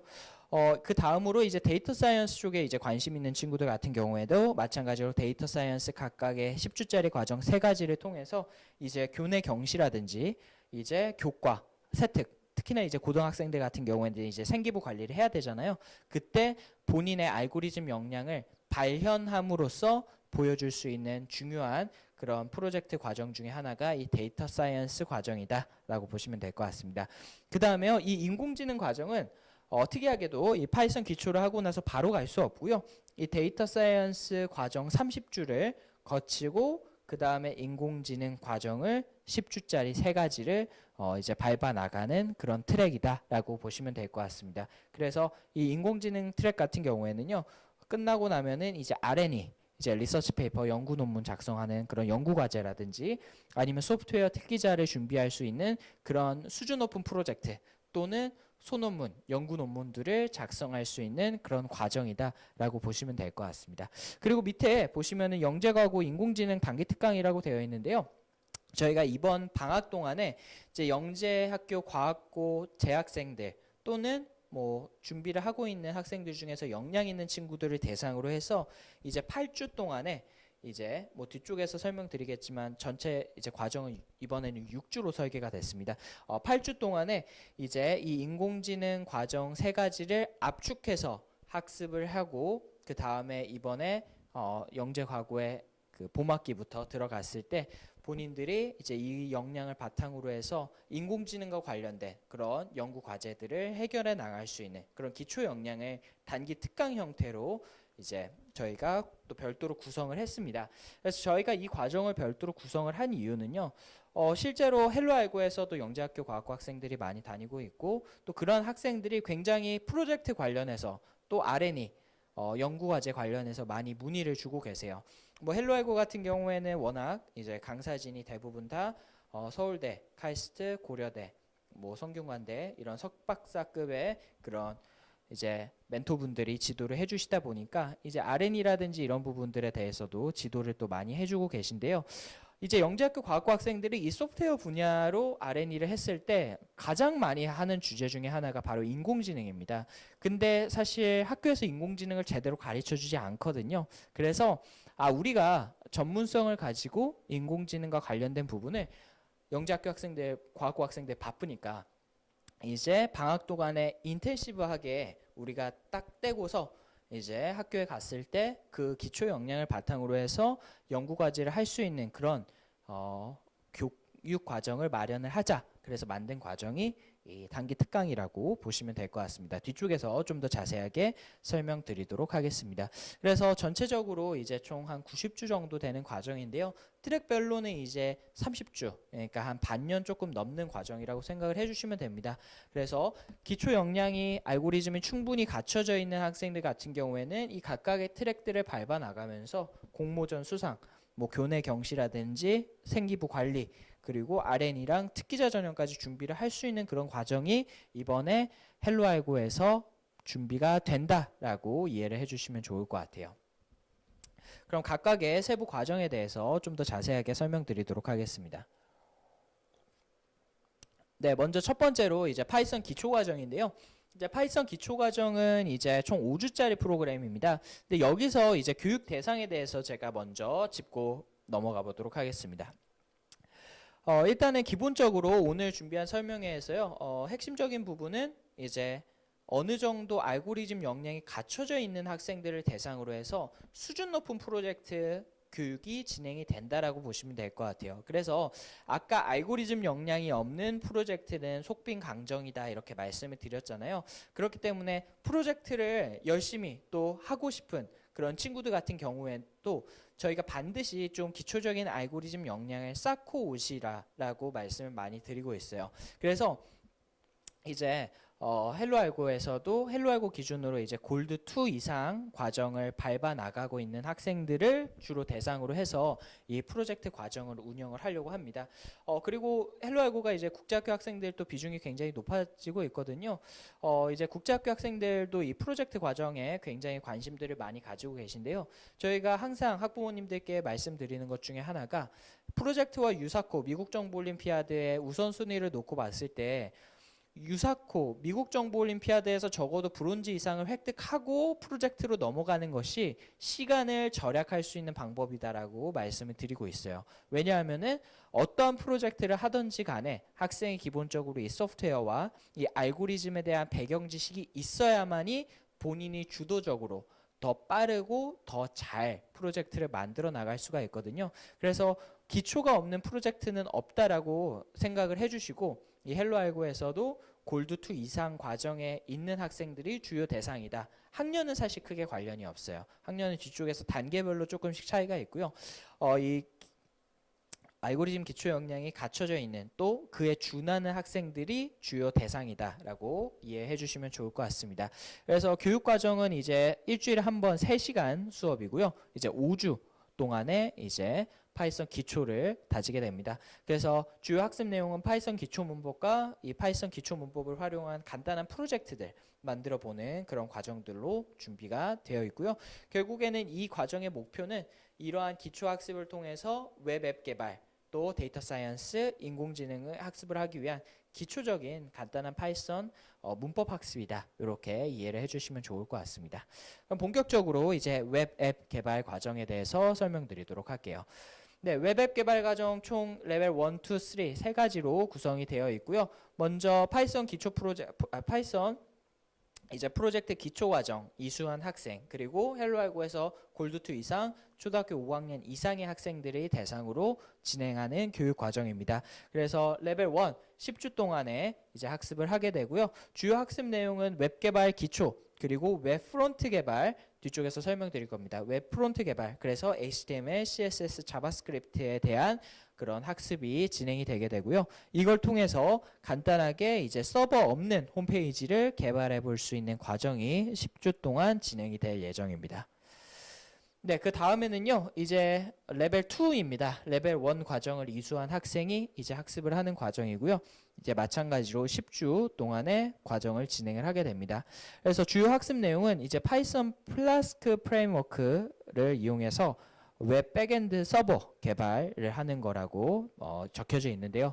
여기 아무래도 관련된 내용을 이제 이해하시는 학부모님들이 많지는 않으실 것 같아요. 그래서 뒤쪽에서 설명드리겠지만은 쉽게 설명드리면은 우리가 서버를 개발하는 그런 과정이다. 이렇게 이해를 해주시면 좋을 것 같습니다. 그래서 로그인 기능, 뭐 게시판 기능, 채팅 기능 등을 서버를 이용해서 만들어서 이제 웹사이트 또는 애플리케이션을 개발을 한다라고 보시면 될 것 같고요. 네, 마지막으로 세 번째 레벨 3에서는요. 이제 레벨 2 과정을 이수한 학생들 대상으로 해서 10주 동안에 이제 데이터베이스와 뭐 구글 파이어베이스라는 그런 이제 플랫폼이 있는데요. 그걸 통해서 웹 개발을 심화해서 할 수 있는 그런 과정이라고 보시면 될 것 같아요. 그래서 이 웹 개발이 중심이 돼서 이제 앱 개발과 함께 진행을 할 텐데요. 제가 웹 앱이라고 묶어서 이야기를 드리는 이유는 우리가 사용하는 그런 애플리케이션들 같은 경우에는 첫 번째로 웹에 기반을 둔 애플리케이션들이 굉장히 많습니다. 그래서 웹 개발만 잘 하더라도 앱에서 연동을 해서 스마트폰에서 사용을 할 수가 있거든요. 그래서 웹 앱은 분리해서 생각하지 마시고 함께 생각을 해주시면 좋을 것 같습니다. 네, 그럼 헬로알고의 웹 앱 개발 과정은 기존의 그런 세상에 있는 앱 개발, 웹 개발과는 어떤 차이가 있는지 설명드려 보도록 할 텐데요. 네, 역시나 헬로알고 알고리즘이 중요하다라고 다시 한번 말씀드리겠습니다. 웹 개발과 앱 개발 역시 알고리즘이 성공을 좌우한다라는 것인데요. 이제 웹사이트에 대해서 조금 더 설명을 드리면은요. 웹사이트는 이 인터넷이라는 공간에 집을 짓는 것과 같다라고 어머님들께서 생각을 해주시면 좋을 것 같습니다. 그래서 우리가 집을 짓기 위해서 뭐 인테리어나 이렇게 집 꾸미는 거 이런 눈에 보여지는 부분도 있지만은 또 집의 구조를 결정하고 설계하는 부분 이런 설계도를 설계하는 부분으로 나뉠 수가 있잖아요. 우리가 집에 이런 인테리어라든지 보여지는 부분을 웹 개발을 할 때 프론트 눈에 보여진다 앞부분에 프론트 엔드 개발이라고 하고요. 그 다음에 뒤에 집의 구조라든지 이런 설계를 하는 그런 서버의 역할을 하는 것을 우리가 백엔드 개발이라고 표현을 합니다. 그러면 지금 학생들을 대상으로 우리가 웹 개발이라는 표현을 많이 했을 때 보통은 이제 겉모습을 보여주는 그 헬로알고에서 따지면 뭐 레벨 1 과정이라고 할 수 있는 그런 웹 프론트엔드 개발이 많이 교육이 되고 있어요. 그래서 웹 프론트엔드 개발은 상대적으로 사실 쉽게 배울 수 있는 그런 부분인데요. 사실은 우리가 웹사이트를 들어갔는데 로그인 기능이 만약에 없다. 그러면 굉장히 사용할 수 있는 게 제한적이겠죠. 내가 뭔가 글을 쓰고 공유를 하고 싶은데 게시판 기능이 없다. 이러면 굉장히 좀 재미없고 1차원적인 그런 웹사이트가 될 수밖에 없잖아요. 그만큼 이 서버라는 그 웹사이트의 뒷단을 구성해주는 그 서버라는 역할이 중요한데 이 헬로알고에서는 이 웹사이트를 구조하고 데이터를 분석 처리할 수 있는 이 백엔드 서버 개발까지 함께 다룬다라는 것이죠. 그래서 이 백엔드 개발에서 서버 개발에서 알고리즘이 중요한 이유는 무엇인가라고 했을 때 우리가 한 번에 도로에 차가 많이 몰리게 되면은 교통체증이 발생을 하잖아요. 이제 홈페이지에서도 우리가 서버가 터진다라는 표현 보통 많이 하죠. 뭐 대학생들 같은 경우에는 수강 신청할 때 동시에 수십 명, 수천 명이 몰리기 때문에 이제 서버에 과부하가 걸려서 이제 터지는 경우들. 그래서 이런 에러 메시지를 굉장히 많이 보신 적이 있으실 텐데요. 이렇게 홈페이지에도 트래픽이 일시적으로 많이 몰리거나 아니면은 원활하게 처리를 하지 못하는 경우에는 이런 서버 장애가 발생을 할 수가 있습니다. 그래서 이런 부분들을 효과적으로 잘 처리하기 위해서 이 알고리즘을 활용한 분배 또 처리 방법이 굉장히 중요하다. 이렇게 이해를 해주시면 좋을 것 같아요. 그래서 그냥 눈에 보이는 겉모습만이 다가 아니라 이 뒷단에서 굉장히 많은 작업들이 돌아가고 있는데 그걸 원활하게 처리해주기 위해서 이 알고리즘 역량이 중요하다라고 보시면 될 것 같습니다. 네, 그 다음으로 그래서 이 알고리즘 역량을 가지고 있느냐 가지고 있지 않느냐 또 프론트엔드 개발만 할 수 있느냐 아니면 백엔드 개발까지 같이 할 수 있느냐 또 프론트와 백엔드를 모두 개발할 수 있는 흔히 얘기하는 이제 풀스택 개발자이냐 이것이 이 개발자들 세계에서 웹 개발 세계에서 연봉을 결정하는 그런 중요한 요소 중에 하나입니다. 기본적으로 프론트엔드 개발자들이 백엔드 개발자들이 프론트 개발자들보다 연봉이 적게는 한 1,500에서 2,000 정도까지 높거든요. 평균적으로. 그만큼 이 시장에서 이 산업에서 세상에서 이 백엔드라는 이 서버를 다룰 수 있는 웹 개발 역량이 굉장히 중요하다라고 보시면 될 것 같습니다. 그리고 그러한 것을 만들 수 있는 것이 마찬가지로 알고리즘 역량이다라는 거죠.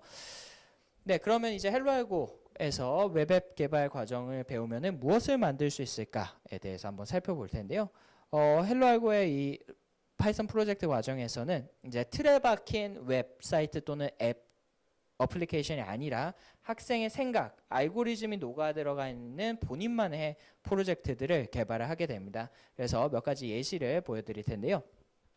첫 번째로 아까 말씀드렸던 그 세 가지 밸류 있잖아요. 세상을 이롭게 실생활에 활용할 수 있는 또 학생만의 창의적인 프로젝트. 먼저 첫 번째로 학생만의 창의적인 프로젝트 예시를 보면은요.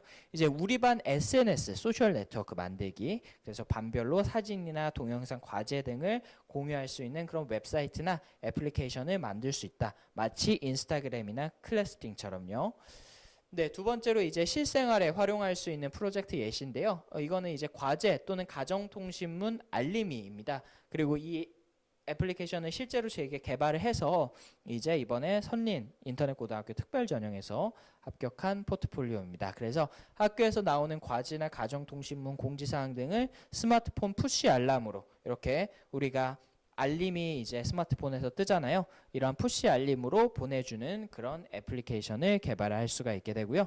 마지막으로 세상의 문제를 해결할 수 있는 프로젝트, 코로나나 미세먼지 경보기 같은 그런 웹사이트나 애플리케이션도 개발이 가능합니다. 그래서 매일 현재 지역의 미세먼지나 코로나 확진자 등을 알림으로 알려주는 앱인데요. 요즘 이 웹사이트 참 많이 사용하시죠? 모르시는 분들도 좀 계신 것 같은데 코로나 라이브라고 해서 매일매일 실시간으로 코로나 발생자들을 업데이트 해주는 그런 앱입니다. 실시간이기 때문에요. 또 꽤나 정확합니다. 그래서 내일 확진자가 얼마 정도 나올지 이 코로나 라이브라는 이 웹사이트를 통해서 미리 좀 확인을 해볼 수 있다. 또 이런 애플리케이션 같은 경우에는 이제 지역의 미세먼지를 측정할 수 있는 그런 애플리케이션들을 만들어 나갈 수가 있게 됩니다. 네, 그 다음으로 이제 데이터 사이언스 과정 설명드리도록 하겠습니다. 데이터 사이언스 과정 마찬가지로 레벨 1, 2, 3 총 30주로 구성이 되어 있고요. 파이썬 프로젝트 기초 과정을 이수한 학생, 파이썬 기초 과정을 이수한 학생과 헬로알고 기준으로 골드 2 이상 그리고 데이터 사이언스에서는 좀 수학적인 부분들이 조금씩 등장을 하기 시작합니다. 그래서 중학교 1학년 이상의 학생들이 주요 대상이다라고 보시면 될 것 같고요. 네, 그래서 레벨 1 10주 동안 이제 학습을 할 거고요. 주요 학습 내용은 판다스, 넘파이 이런 데이터 사이언스를 하기 위한 그런 파이썬의 패키지들이 있습니다. 그래서 이런 것들을 활용해서 데이터 수집이나 가공 그리고 데이터 시각화 하는데 주로 초점이 맞춰져 있습니다. 네, 그리고 레벨 2로 넘어가게 되면은요. 레벨 1을 이수한 학생들을 대상으로 마찬가지로 10주 동안 진행이 되게 되고요. 데이터 분석을 위한 기초 통계 학습이 진행이 되게 됩니다. 그래서 평균 분산, 표준 편차, 회귀 분석, 뭐 이제 모집단, 그다음에 추정 이런 것들에 대해서 간단하게 이제 학생 수준에서 학습할 수 있도록 그러니까 우리가 데이터 분석을 하는 데 있어서 적어도 평균이나 표준 편차, 정규 분포 정도는 우리가 알아야지 우리가 데이터 분석을 할 수 있을 거잖아요. 그래서 교과에서 배우지는 않았지만은 우리는 학생들에게 이런 기초적인 기초 통계학 지식들도 함께 전달을 함으로써 학생들 수준에 훨씬 더 높은 그런 수준의 프로젝트들을 만들어 나갈 수 있는 그런 역량을 차근차근 쌓아서 차별화된 프로젝트를 만들어 나갈 수가 있는 그런 과정으로 준비가 되어 있습니다. 그리고 우리 생활에서 공공 데이터들 굉장히 이제 오픈 소스로 많이 구성이 되어 있는데요. 이런 공공 데이터들도 수집하고 분석할 수 있는 그런 과정으로 데이터 사이언스 과정 준비가 되어 있습니다. 네, 그리고 마지막으로 데이터 사이언스 레벨 3에서는요. 이제 데이터 사이언스 2 마친 친구들 대상으로 10주 동안에 이제 웹 크롤링이라는 것에 대해서 학습을 하게 됩니다. 그래서 이 웹 크롤링이라는 것은요. 우리가 요즘의 정보들 아까도 보셨던 것처럼 대부분 다 이제 웹사이트에 저장이 되어 있잖아요. 근데 웹사이트에서 사람이 일일이 손으로 데이터를 수집하기에는 너무 번거롭고 어렵다 보니까 이제 웹 크롤링이라는 것을 통해서 데이터를 자동으로 우리가 수집을 할 수가 있습니다. 그래서 이 웹 크롤링을 통해서 훨씬 더 많은 분야의 그런 다양한 데이터들을 학생의 입맛에 맞춰서 수집하고 그걸 분석을 함으로써 학생만의 진짜 프로젝트를 만들 수 있는 그런 과정으로 준비가 되어 있습니다. 네, 그러면 헬로 알고 데이터 사이언스 과정은 또 세상의 데이터 사이언스 과정과 무엇이 다르냐에 대해서 설명드릴 텐데요.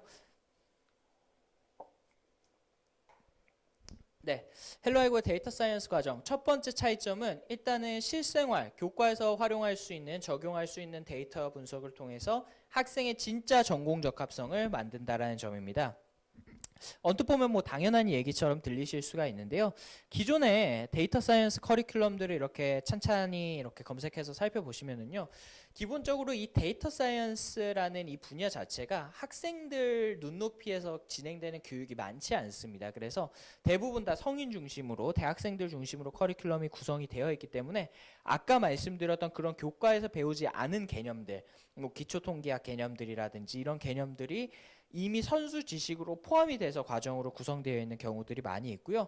또 예시 데이터로 활용하는 부분들이 주식이나 부동산과 같이 학생들에게 좀 적절하지 않은 내용들, 그러니까 적절하지 않다라는 내용이 주식이나 부동산도 학생들이 알면 좋겠지만은 이제 학생들이 관심이 있어 하는 분야는 아니잖아요. 지금 아마 들으시는 분들 중에서 이제 주식 부동산 하면은 귀가 번쩍 하시는 학부모님들도 계실 것 같은데요. 이렇게 학생들한테 적합하지 않은 주제로 이제 교육을 진행을 하다 보니까 학생들이 내가 데이터 사이언스에 대해서 공부를 하고 싶음에도 선뜻 공부를 하기가 어려운 환경인 거죠. 그래서 이 헬로 알고에서는 이제 학생들의 관심 주제, 뭐 축구나 농구, 게임과 같은 주제들을 선정을 하고 또 교과에 활용할 수 있는 주제들, 뭐 인구 통계라든지 과학 실험, 수학과 관련된 그런 주제를 선정을 한 다음에요. 이제 학습에서 보셨던 것처럼 이제 기초통계학과 관련된 내용들을 학습을 하고 이제 이걸 접목을 시킵니다. 그래서 이걸 바탕으로 해서 차별화된 데이터 사이언스 포트폴리오를 완성하는 과정으로 준비가 되어 있다라고 보시면 될 것 같아요. 네, 그 다음으로 두 번째로 이제 알고리즘으로 데이터 분석에 이제 특별한 스토리를 더한다라고 나와 있는데요. 단순히 데이터 분석을 통해서 수치가 이러이러합니다로 끝나는 것이 아니라 내가 배웠던 알고리즘 역량을 이 안에다가 스토리로 집어넣는 거죠. 대표적인 예시로요. 뭐 이제 코로나가 요즘 또 메인 트렌드 중에 하나니까 코로나 확진자 추이를 분석을 하려고 하는데요. 단순히 데이터로 추이가 이렇게 올라가고 있습니다를 보여주는 걸로 끝나는 것이 아니라 이제 학생들이 플래티넘 과정에 들어가게 되면은 DFS, 깊이 우선 탐색이라는 알고리즘에 대해서 학습을 하게 됩니다. 이 알고리즘은 이제 각각의 지점별로 그런 연결, 그런 관계를 찾을 수가 있는 그런 알고리즘인데요. 이러한 알고리즘을 활용해서 확진자 간의 전파 경로를 추적을 할 수가 있어요. 그래서 확진자 간의 전파 경로 추적할 때 이 DFS 알고리즘이라는 것을 실제로 활용을 하는데요. 이렇게 이 알고리즘과 데이터 분석을 결합을 해서 차별화된 스토리텔링과 포트폴리오를 만들 수가 있다라는 거죠. 그리고 이거를 제가 그냥 지어낸 게 아니라요. 실제로 이 내용이 올해 한양대학교 소프트웨어 영재원 탐구 보고서 주제의 하나의 꼭지였습니다. 그래서 이번에 한양대학교 소프트웨어 영재원, 그러니까 이번에 대학 부설 영재원들이 아시겠지만은 대부분 다 이제 탐구 보고서 형태로 선발 방식을 바꿨었죠. 코로나 때문에 이제 시험이 이제 필기 지필 시험이 안 되다 보니까 이제 탐구 보고서를 쓰는 형태로 제출하는 형태로 다 바뀌었는데요. 한양대학교 소프트웨어 영재원에서 어떤 탐구 보고서 주제가 나왔었냐면요. 초등 6학년, 중학교 1학년 대상으로 기초반 선발을 했을 때 이제 그래프 알고리즘이 뭔지에 대해서 설명을 하고 그 그래프 알고리즘이 활용된 그런 사례를 들어서 설명하시오 이렇게 나왔었어요. 그래서 이 그래프 알고리즘 중에 대표적인 예시가 이 DFS, 깊이 우선 탐색인데요. 이 깊이 우선 탐색을 통해서 확진자 경로 추적이 가능하다라는 것이 이제 탐구 보고서에 들어가면 좀 좋은 내용 중에 한 가지였습니다. 그래서 이렇게 알고리즘의 활용, 단순히 데이터 사이언스, 데이터 분석의 결과만을 이야기하는 것이 아니라 내가 알고리즘 지식도 알고 있습니다. 또 알고리즘을 활용하면은 훨씬 더 이제 밸류가 있는 그런 데이터 포트폴리오를 만들 수가 있습니다. 이렇게 정리를 할 수가 있을 것 같습니다. 네, 그러면은 헬로 알고 데이터 사이언스 과정에서 뭘 배우는지에 대해서 한번 살펴보겠습니다. 첫 번째로 이제 알고리즘을 활용한 이제 차별화된 데이터 사이언스 프로젝트들이 앞에서 보셨던 것처럼 나오게 될 텐데요.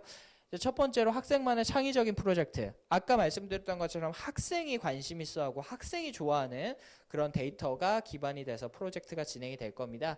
그래서 히트맵 분석을 통해서 이제 손흥민 선수, 요즘 손흥민 선수 너무 잘하죠? 손흥민 선수의 활동을 분석하는 이런 데이터 시각화를 시킬 수 있는 그런 프로젝트들이 있고요. 또 세상의 문제를 해결할 수 있는 프로젝트, 코로나 확진자나 사망자 수의 추이, 그리고 이걸 알고리즘과 연결시켜서 활용한다. 이런 부분들도 활용을 할 수가 있고요. 또 실생활에 활용할 수 있는 프로젝트 예시. 이건 저 학생 아이디어였는데요. 굉장히 좋은 아이디어인 것 같아서 제가 좀 가져와 봤어요. 자, 버스에 앉아서 가기 위해서는 몇 시에 출발을 해야 될까? 이거 버스나 지하철도 마찬가지로 활용을 할 수가 있고요. 네, 앉아서 가는 게 이제 장기간 대중교통을 활용하는 그런 학부모님들이나 이제 학생들에게 굉장히 큰 소원 중에 하나잖아요. 이제 내가 지하철에 탔는데 앉아서 갈 수 있으면은 하루가 굉장히 편안하고 이제 서서 막 30분 1시간씩 출근하면은 이제 출근할 때 이미 기운이 다 빠지죠. 그래서 이렇게 실생활에 활용할 수 있는 프로젝트, 이 공공 데이터 분석을 통해서 이제 시간대별로 이제 버스나 지하철의 유동인구를 판단을 해서 우리가 몇 시 정도에 출발하면은 앉아서 갈 수 있겠구나, 이런 부분들을 판단을 할 수가 있는 거죠. 그래서 이런 프로젝트들을 우리가 활용을 할 수가 있습니다. 네, 마지막으로 이제 인공지능 과정 한번 살펴보도록 하겠습니다. 네, 첫 번째 인공지능 레벨 1 과정에서는요, 인공지능 과정은 아까 말씀드렸던 것처럼 파이썬 기초 과정 끝나고 바로 들어올 수 없고요. 데이터 사이언스 과정을 마친 학생들이 주요 대상입니다. 그래서 데이터 사이언스 과정 3, 레벨 3를 마치고 이제 헬로 알고에서 골드 2 이상, 또 중학교 3학년 이상이어야지. 왜냐면 이 인공지능 쪽으로 넘어가게 되면 이제 과정상에서 미적분이라든지 이런 또 심도 있는 수학적인 개념이 등장을 하기 때문에요. 이제 중학교 3학년 이상의 학생들이 주 교육 대상이다라고 보시면 될 것 같고요. 첫 번째로 인공지능 과정에서 첫 번째는 이제 구글의 티처블 머신이라는 것이 있습니다. 이 인공지능이 뒤에서 설명드리겠지만 굉장히 사실 어렵거든요. 근데 역시 구글에서 이제 쉽게 누구나 이 인공지능을 체험해보고 또 프로젝트를 만들어 볼 수 있는 그런 머신을 개발을 했습니다. 그 이름은 이제 머신인데 이제 웹사이트에서 쉽게 사용을 할 수가 있고요. 관심 있으신 분들은 이 구글 티처블 머신 한번 검색해 보시면 좋을 것 같아요. 그래서 이걸 활용해서 이제 인공지능의 기초 원리와 인공지능을 활용한 이미지 인식, 소리 인식, 그다음에 모양 추적, 이런 부분들을 한번 경험해보는 그런 시간이 레벨 1 과정으로 준비가 되어 있고요. 그다음에 레벨 2부터는 이제 본격적으로 코딩을 하기 시작합니다. 그래서 이제 인공지능 플랫폼이라고 할 수 있는 카글이나 텐서플로우 같은 인공지능 패키지를 활용을 해서 직접 코드를 작성을 해서 인공신경망을 구성을 하는 과정. 그리고 세 번째로 이제 이 인공신경망의 다양한 그런 트렌드들이 있는데요. 이제 뭐 겐이나 RNN, CNN 이런 최신 인공신경망 트렌드들을 이제 학습을 하고 거기에 수학적 배경, 수학적 기반에 대해서 학습을 하는 그런 과정으로 준비가 되어 있습니다. 네, 그래서 이렇게 레벨 1, 2, 3 인공지능 과정이 준비가 되어 있고요. 그 다음에 아까도 잠깐 설명드렸지만 이 인공지능 과정을 이제 8주로 압축한 영재학교 과학과 학생들을 대상으로 한 단기 특강이 있습니다. 그래서 8주 동안 일주일에 한 번 3시간, 총 24시간 과정으로 구성이 되어 있고요. 이 과정 같은 경우에는 이제 파이썬 기초도 일부 포함이 되어 있습니다. 훨씬 더 압축적으로 진행을 하고요. 근데 교육 대상이 이제 처음 배우는 학생들도 할 수가 있어요. 근데 영재학교 과학고 재학생 또는 합격생이거나 아니면 그리고 수학을 이제 미적분까지 학습을 해야 됩니다. 이제 영과고 학생들은 이제 KMO 준비를 하다 보니까 선행을 안 나간 친구들은 미적분을 안 하는 경우들도 간혹 있는데요. 그런 친구들은 이제 미적분을 반드시 선수 과목으로 학습을 하고 들어주셔야 된다. 이렇게 말씀을 드리도록 하겠습니다.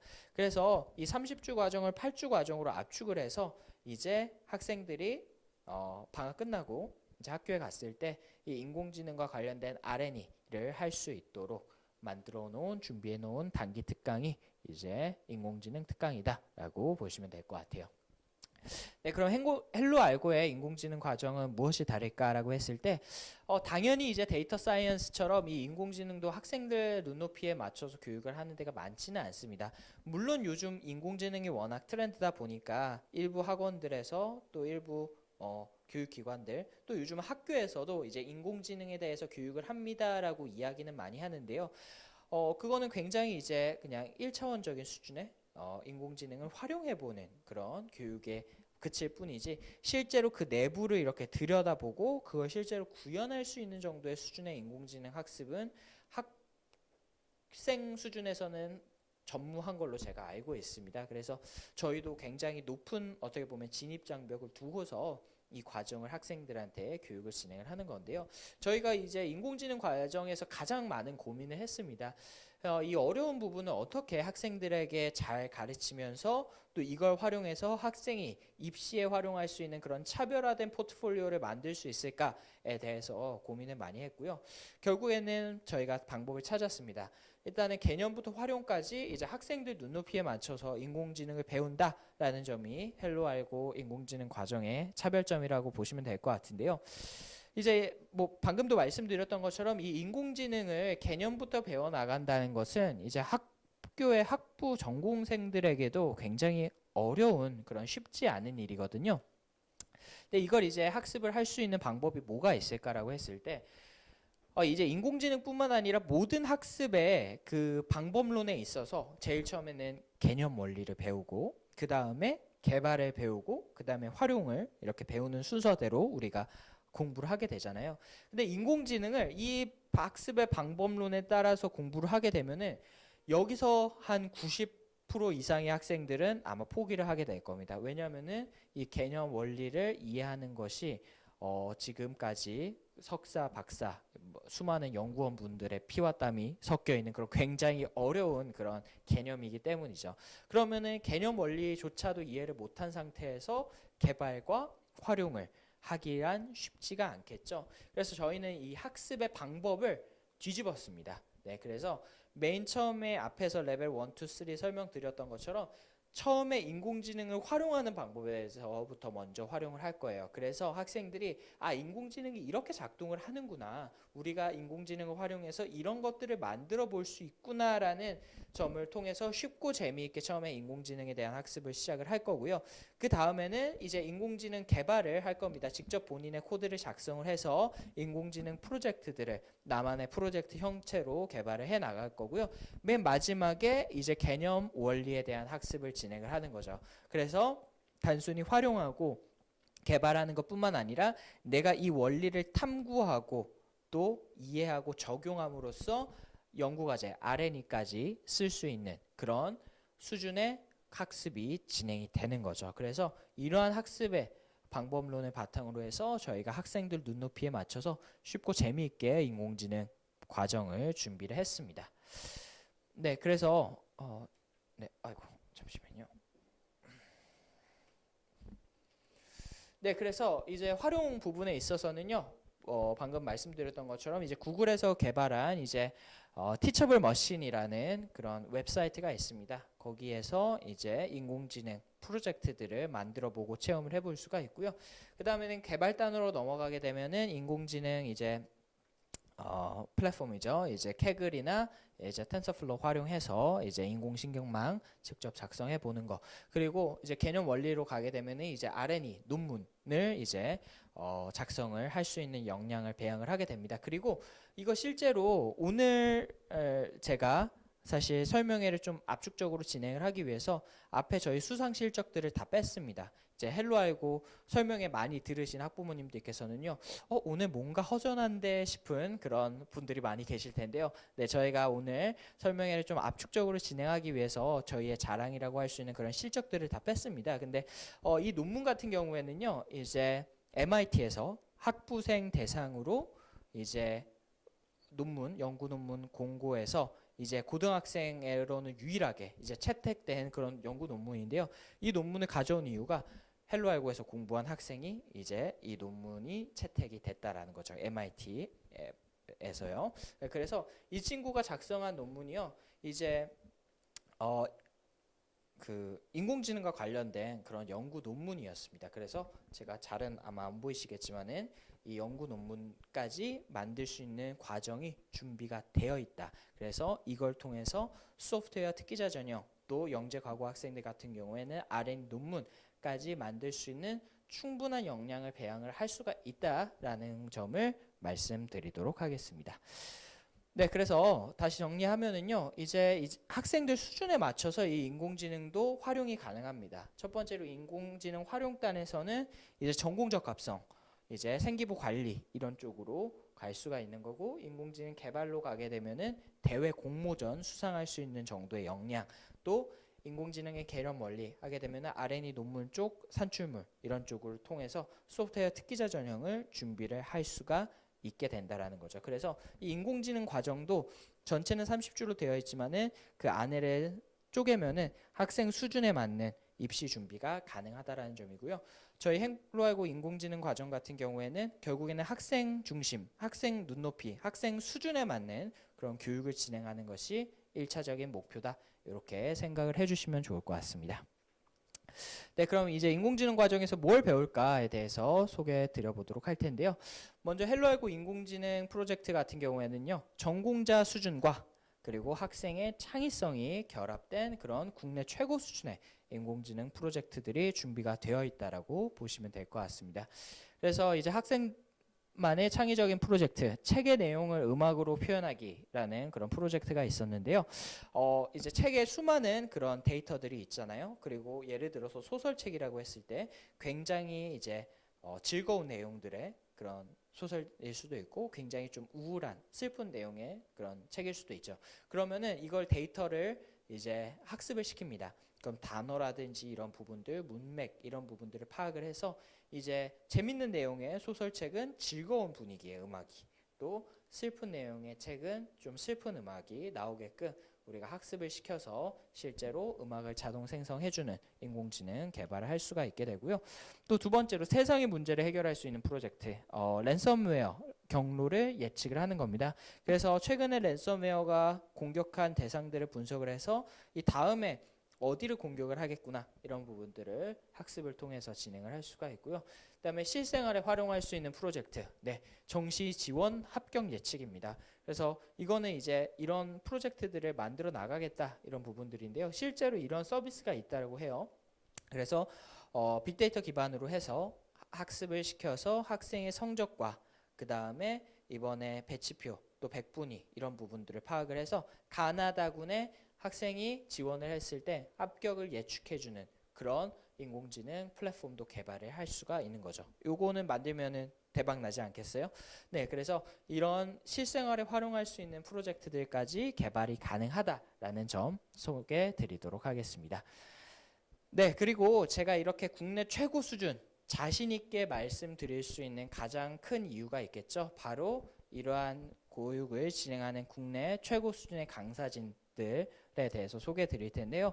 뭐 헬로알고는 아시겠지만은 이제 굉장히 좋은 멘토진들과 함께 교육을 진행을 하고 있죠. 그리고 이제 알고리즘 교육 과정에서 이제 교육을 진행하는 멘토분도 계시겠지만요. 이 프로젝트 영역에 있어서도 정말로 국내 최고 수준의 그런 멘토진이 포진이 되어 있습니다. 그래서 먼저 웹 앱 개발 과정 멘토진 소개해 드리겠습니다. 네, 먼저 제한제 멘토 같은 경우에는요, 이제 정보올림피아드 국가대표 상비군 정보올림피아드 고등부 은상 수상한 멘토이고 디미고를 졸업한 멘토인데요. 이제 웹 개발 관련해서 굉장히 오랫동안 실무에서 일한 경험이 있고 또 네이버에서 또 근무를 한 경험이 있는 그런 국내에서 웹 개발하면 또 손꼽히는 그런 멘토 중에 한 명입니다. 그리고 이제 손용성 멘토 같은 경우에는 스타트업에서 이제 웹과 앱 개발 관련해서 근무한 경험이 있는 그런 멘토라고 보시면 될 것 같고요. 네, 다음으로 데이터 사이언스 과정 넘어가 보도록 하겠습니다. 데이터 사이언스 과정도 멘토진이 빵빵한데요. 네, 먼저 최시원 멘토 학부는 이제 고려대학교 수학과와 컴퓨터학과 이제 복수 전공하였고 또 이제 현재는 서울대학교 전기정보공학부에서 석박사 통합 과정을 진행을 하고 있습니다. 그래서 또 수학 베이스가 있다 보니까 데이터 사이언스에서 필요한 이런 통계적인 그런 학습 지도를 굉장히 잘 해주시는 멘토분 중에 한 분이고요. 그다음에 신수원 멘토, 신수원 멘토는 이제 전남과학고를 졸업을 하고 카이스트에서 이제 전산학과 석사 과정을 진행을 하고 있는 멘토입니다. 마찬가지로 석사 과정에서 데이터 사이언스와 머신러닝과 관련된 그런 연구를 진행을 하고 있고요. 이제 그렇기 때문에 데이터 사이언스의 전임 멘토로서 활동을 하게 될 예정입니다. 네, 마지막으로 인공지능 과정입니다. 인공지능 과정 저희가 가장 자신 있게 소개해 드릴 수 있는 멘토진이라고 말씀드릴 수 있을 것 같은데요. 네, 뭐 개인적인 사정으로 이제 사진을 넣지는 못했지만은 서은교 멘토입니다. 서은교 멘토는 이제 카이스트에서 기계공학 석사를 마쳤고요. 이제 기계공학과지만은 주요 연구 분야는 이제 딥러닝 쪽, 인공지능 쪽이었습니다. 그래서 국내에서 아마 들으면은 손꼽히는 그런 인공지능 외국계 회사에서 근무를 한 경험이 있고요. 이제 인공지능 분야에 있어서는 국내에서 아마 학생 지도를 할 수 있는 멘토진에서는 거의 최고 수준이다라고 말씀드릴 수 있을 것 같습니다. 그 다음으로 이재준 멘토, 이재준 멘토는 이제 성대에서 학부는 반도체 시스템 공학과 그리고 현재는 석박사 통합 과정을 진행을 하고 있고요. 마찬가지로 성대 전자전기 컴퓨터 공학과에서 이제 인공지능 관련된 연구실에서 연구를 진행을 하고 있습니다. 그래서 이 이재준 멘토 역시 인공지능 프로젝트에서 지도를 해주실 수 있는 전임 멘토로서 활동을 하게 될 예정입니다. 네, 그래서 이렇게 멘토진 소개까지 마치면서 저희 헬로알고의 오늘 프로젝트 과정에 대한 소개는 모두 드리도록 하고요. 이제 A스쿨에서 그 헬로알고에서 파이썬 프로젝트 과정 개강과 관련된 안내 짧게 드리고 마치도록 하겠습니다. 네, 그래서 겨울학기 프로젝트 과정 개설 시간표입니다. 저희가 이제 과정별로 이번에는 딱 한 개씩만 프로젝트 과정을 개설을 할 거거든요. 그래서 웹 앱 개발 과정 하나, 그리고 데이터 사이언스 과정 하나, 그리고 인공지능 영재 과고 특강 하나, 이렇게 세 가지 과정을 개설을 할 예정입니다. 그래서 개강일은 이제 다다음 주입니다. 토요일하고 일요일 날 진행이 되게 되고요. 먼저 웹 앱 개발 과정은 이제 1월 16일 토요일 날 오후 7시부터 10시까지 3시간 과정으로 개설이 될 예정입니다. 그리고 데이터 사이언스 과정은 마찬가지로 일요일 날 7시부터 10시까지 1월 17일 날 개강 예정이고요. 각각 5주 프로그램입니다. 왜 5주인지는 설명 굳이 드리지 않더라도 아시겠죠? 맨 처음에 파이썬 기초 부터 학습을 5주 동안 진행을 하니까요. 그리고 인공지능 영재과고 특강 이거 지금 오타가 났는데요. 1월 17일 일요일입니다. 여기 요일을 봐주세요. 1월 17일 일요일이고요. 일요일 날 6시부터 10시까지 4시간으로 4주로 저희가 수정을 했습니다. 그래서 원래 8주, 3시간짜리 8주로 해서 24시간 과정으로 말씀을 드렸는데요.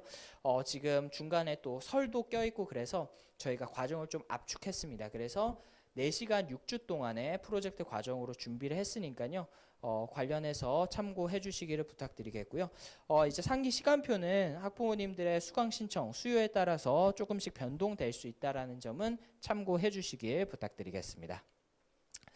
네, 그 다음으로 이제 입학 테스트 부분인데요. 이제 뭐 앞에서 말씀드렸던 것처럼 파이썬 프로젝트 과정은 헬로알고에서 골드2 이상 또는 그에 준하는 수준의 학생들만 입학이 가능합니다. 그래서 만약에 외부에서 이번에 프로그램을 진행하고 싶으신 학부모님들께서는 반드시 입학 테스트 진행을 해주셔야 하고요. 네, 입학 테스트는 요즘에 이제 코로나 때문에 또 비대면으로 가능하시니까요. 학부모님들의 많은 신청 부탁드리겠습니다. 그래서 입학 테스트 저희 학원으로 찾아와서 상담받고 입학 테스트 진행하고 싶으신 학부모님들께서는요. 평일은 화요일부터 금요일 오후 1시부터 8시까지 그리고 주말은 토요일, 일요일 오전 10시부터 밤 10시까지 진행이 가능합니다. 그리고 소요 시간은 이제 지니어스 과정, 요거는 이제 공통 부분입니다. 초등 저학년 과정은 40분, 그리고 엘리트 A스쿨 정규 과정, 그리고 이번에 프로젝트 과정까지 필기 60분, 그리고 이 과정 특히나 반드시 실기 시험까지 응시를 해주셔야 되고요. 시언어 학습 경험이 있는 친구들 같은 경우에는 프로그래밍 실기 60분 해서 총 2시간 동안 시험을 응시를 해주시면 됩니다. 그래서 관련된 시간 고려해서 신청해 주시기를 부탁드리겠고요. 그 온라인으로 보시는 분들은 이런 거 시간 상관없이 학원에서 연락 주시면은 응시 방법 안내 드리고 언제든지 응시가 가능하십니다. 비대면으로 보는 시험, 저희 온라인 입학 테스트는 온라인으로 다 준비가 되어 있거든요. 온라인으로 보고 싶은 학부모님들께서는 미리 연락 주시면은 저희가 응시 방법 안내 드릴 거고요. 온라인은 언제든지 테스트 진행이 가능하세요. 그래서 뭐 코로나 때문에 걱정되시는 분들은 온라인으로 편하게 진행을 하시는 것도 추천드리도록 하겠습니다. 네, 그래서 입학 및 신청 문의 드리고 마치도록 하겠습니다. 저희 겨울학기 프로젝트 과정 1월 16일과 17일 날 개강을 할 예정입니다. 그래서 1월 14일 목요일까지 반드시 수강 신청을 해주시기를 부탁드리겠고요. 모든 입학 문의랑 입학 테스트 신청은 전화 상담을 통해서 진행이 가능하십니다. 그래서 오늘 설명해 보시는 학부모님들께서는요, 여기 보이시는 이 번호 저장해 두셨나요? 네. 저장 부탁드리겠고요. 이 02-6479-3400번으로 전화 주시면은 저희가 자세하게 상담 드리도록 하겠습니다. 네, 그래서 저희가 항상 설명회 마치기 전에 약속드리고 있죠. 네, 헬로알고가 약속드리겠습니다. 또 헬로알고가 책임지겠습니다. 대한민국 최고의 엘리트 알고리즘 소프트웨어 교육을 통해서 학생들의 소프트웨어 중심 대학 입학과 또 정보올림피아드 수상, 그리고 앞으로 우리 아이들이 살아가게 될 이 세상에서 성공할 수 있는 그런 소프트웨어 핵심 인재로서 성장해 나갈 수 있는 그런 교육을 진행하도록 하겠습니다. 그래서 올해 2021년 정말 헬로알고에서 한층 더 업그레이드된 그런 수준 높은 교육으로 학부모님들과 학생들에게 좋은 교육을 진행을 하도록 하겠습니다. 네, 그러면 이것으로 오늘 설명회 마치도록 하겠습니다. 긴 시간 시청해 주셔서 감사합니다. 네, 그래서 오늘 설명회는 잠시 후 10분 후에 종료를 하도록 하겠습니다. 그래서 궁금하신 사항이 있으신 학부모님들께서는 지금 채팅으로 연락을 주시거나 아니면 전화로 연락을 주시면은 저희가 자세하게 상담 드리도록 하겠습니다. 그리고 오늘 설명회는요, 내일 오전 정도면은 업로드해서 다시 보기로 시청이 가능하십니다. 그리고 앞으로 헬로알고에서 교육과 관련된 다양한 좋은 영상들 유튜브에 업로드할 예정이니까요. 다시 한번 구독과 좋아요, 댓글 꼭 좀 남겨주시면은 정말 저한테 큰 힘이 됩니다. 네, 그래서 오늘 늦은 시간까지 시청해 주셔서 감사드리고요. 또 남은 새해 신정 연휴 잘 보내시길 바랍니다. 네, 그러면 이것으로 설명회 마치도록 하고요. 저는 채팅창으로 이동을 해서 궁금하신 부분에 대한 답변 드리고 마치도록 하겠습니다. 감사합니다.